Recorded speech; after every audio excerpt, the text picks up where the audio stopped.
దేవుని పరిశుద్ధ నామమునకు మహిమ కలుగునుగాక. ప్రిలారా, ప్రభునామన మీ అందరికీ వందనములు. దేవుని వాక్యము ధ్యానందాము. 2 తిమోతి పత్రిక 3వ అధ్యాయము 1 నుండి. అంత్యదినములలో అపాయకరమైన కాలములు వచ్చునని తెలుసుకొనుము.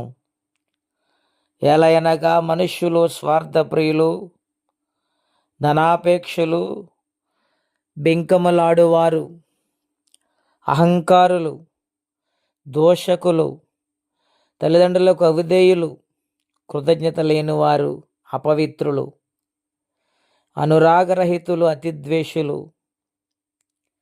అపవాదకులు, అజితేంద్రియులు, క్రూరులు, సజ్జన ద్వేషులు. ప్రియమైన దేవుని బిడ్డలారా, పరిశుద్ధాత్మ దేవుడు ఈ రోజున మాట్లాడుచు ఉన్నారు. ఆనాటి కాలములో అపోస్తుడైన పౌలు గారు తన ఆత్మీయ కుమారుడికి ఉత్తరాన్ని వ్రాస్తూ ఉన్నాడు. అంచె దినాలు వస్తున్నాయి, అపాయకరమైన దినాలు. అంచె దినాలు అపాయకరమైనవి.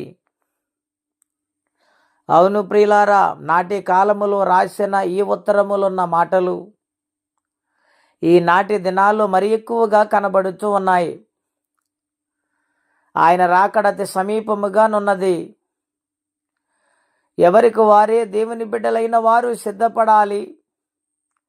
దేవుని ప్రేమను ఎరిగిన వారు అనేక మందిని ఆయన వైపు త్రిప్పే సాధనముగా మారాలి. ఒక పత్రికగా మారాలి. దేవుని రాజ్యము కొరకు ప్రయాసపడాలి. ఈ లోకము కొరకు ప్రయాసపడితే ఈ శరీర రీత్యా మాత్రమే ఉంటుంది. కానీ ఆత్మీయ రీతిగా మనం చూస్తే హృదయ వేదనతో దేవుని సన్నిధానములో ఈ అపాయకరమైన పరిస్థితులు వచ్చాయి, ఈ అంచె దినాలలో మనం ఉంటున్నాము అని సిద్ధపడుతూ అనేక మందిని సిద్ధపరిచేవారిగా మనం ఒక సాధనముగా దేవుని చేతిలో వాడబడాలి. అపాయకరమైన పరిస్థితులండి. ఏ వార్తలు విన్నా, ఏ మాటలు విన్నా ఎన్నెన్నో అపాయకరమైన మాటలు మనం వింటూ ఉన్నాము.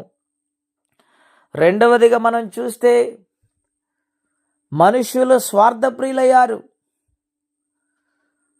ఎవరికి వారే బ్రతకాలని, ఎదుటి వాళ్ళు ఏమైనా పర్వాలేదు, మేము సంతోషంగా ఉన్నామా, మేము తెలివిగా బ్రతుకుతున్నామా, మేము బ్రతకటం మాకు చాలు అనే స్వార్థములోనికి మానవులు వచ్చి ఉన్నారు. నాటి దినాలలో అలాగూ లేవండి. ఎదుటి వారిని ప్రేమించే మనసుండేది, కష్టం వస్తే చూసే మనసుండేది. ఆ దినాలన్నీ జరిగిపోయాయి.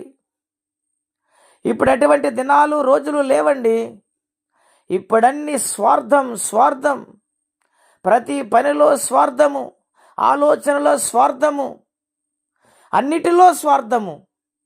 ఈ మాట పౌలు గారు ముందుగానే ఈ ఉత్తరములో వ్రాశారు. మనుష్యులు స్వార్థప్రియులు, ధనాపేక్షలు.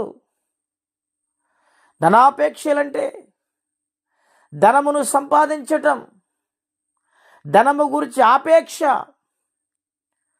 గనుక ఈ స్వార్థపూరితమైన ఈ లోకములో, ఈ మానవ జీవితములో ధనాపేక్ష కలిగి మానవుడు జీవిస్తూ ఉన్నాడు. అహంకారులండి.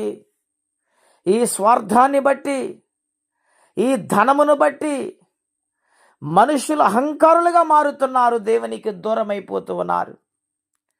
గనుక ఈ ఉదయ కాల సమయంలో దేవుని మాటలు వింటున్న ప్రియమైన దేవుని బిడ్డలారా, ఈ లోటులు మనలో ఉన్నాయేమో, ఈ కొరతలు మనలో ఉన్నాయేమో ఒకసారి పరిశీలన చేసుకుందాము.